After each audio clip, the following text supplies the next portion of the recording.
Eric Conroy is a former CIA case officer and U.S. Air Force veteran. He's running in the 1st Congressional District in Ohio. For that office, you will find him at the Eric 42. That is the number 4242. Eric Conroy, welcome. Thanks for being on POTUS today. Tim, hey, thanks for having me. Good morning. So I've got an interesting sort of connection, obviously, of you're a veteran, and we heard President Trump speaking yesterday and actually saying that maybe it'd be a good idea to use these cities as a sort of training ground for our troops. And I know that there's been some discussion about the possibility of cities like Cincinnati to maybe get some federal troops in there to help with crime. What's your take on that?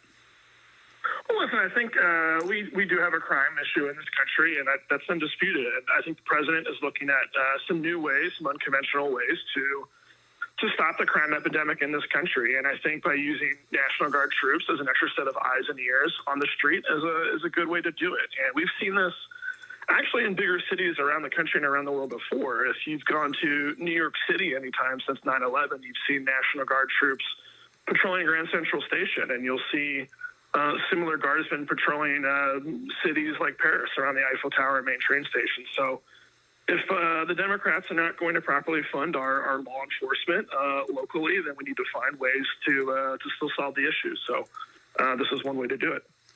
As somebody who's served in the military, is the kind of containment or whatever it is, the mission of National Guard troops in a city, the same as the training and the mission, the mindset, if you will, of troops who are in the field?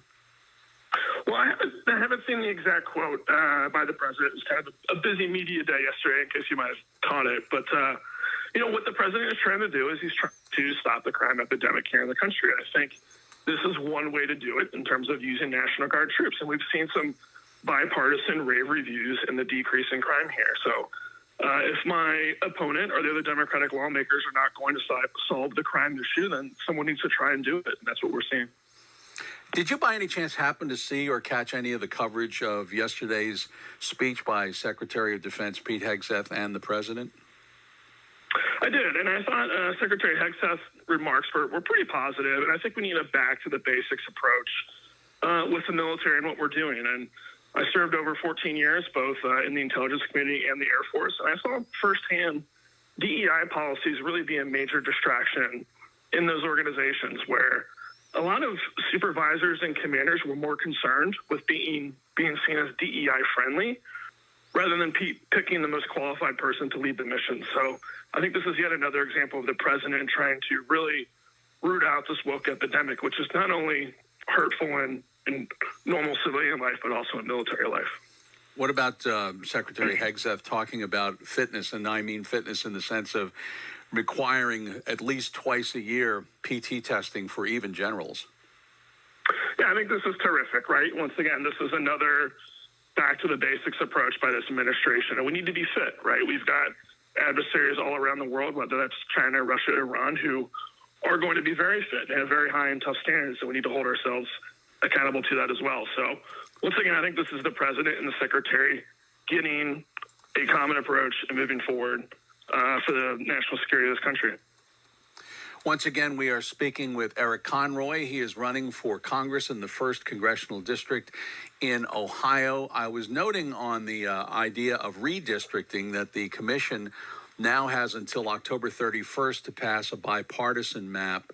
If they don't do it, lawmakers can pass a partisan map with a simple majority before November the 30th. What's your take on the effort to do redistricting in the state of Ohio? Well, Ohio is legally required to redistrict this year, and this redistricting has been on the books now for really a few years. And I really don't have any idea how it's going to land, but one of the reasons why I'm running is because through my travels around the country and around the world, I've become very concerned and passionate about the economic and social future of this region. And I want to serve the people here and do right by them. So wherever those lines fall, I will be competing at full speed and intend to win the district. The district, as it stands now, does have a Democratic incumbent, Representative Greg Landsman. It is one that is considered Democratic, although not overly so. Do you feel like this is one that Republicans can take? We do, and we think that there are some issues here that have really gone really unattended for a while, and that my opponent here, Greg Landsman, has really abandoned this district, and specifically on two issues. Crime, as we've noted, has become an issue here, and it's not only a physical safety issue, but it's also an economic development issue. A medium-sized Midwest city like Cincinnati can't really reach its potential with crime issues that we have here on the streets.